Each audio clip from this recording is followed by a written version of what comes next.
আর যুবকরা যদি ফিরে না আসে, ইসলামের বিজয় আসবে কোত্থেকে? দ্বীনের বিজয় আসবে কোত্থেকে বন্ধু?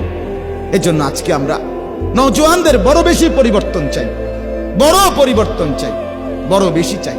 মুসলমানের ছেলেরা যদি নামাজি হয়, আরে বিশ্বাস করেন না, আমার একটা ব্যক্তিগত কথা আছে, এটা আমার হৃদয়ের কথা, আমার আবেগের সবটুকু দিয়ে আমি বলতে চাই, মুসলমানের যুবকরা যদি শুধু দুইটা জিনিস করে, একটা জিনিস হলো নিজের মাথার চুল চতুর্দিক থেকে সমানভাবে কাইটা চেহারা সুরত যদি মুসলমানের মতো বানায়, আর 5 ওয়াক্ত নামাজ বিশেষ করে ফজরের নামাজ যদি মুসলমানের যুবকরা পড়তে শুরু করে মসজিদে গিয়ে, আর চেহারা সুরত আর চুলটা ঠিক করে, আল্লাহর কসম গোটা পৃথিবীর কাফের আর বেঈমান বুঝবে মুসলমানের যুবকরা নড়ে চড়ে বসছে। এরা বুঝবে মুসলমানের সবচেয়ে বড় সম্পদ যুবক, তারা ইসলাম নিয়ে ভাবতেছে, আগামী দিন নিয়ে ভাবতেছে। ইনশাআল্লাহ এই যুবকদের দ্বারাই মাহাদির পক্ষে এরা লড়বে, দাজ্জালের বিরুদ্ধে লড়াই করবে।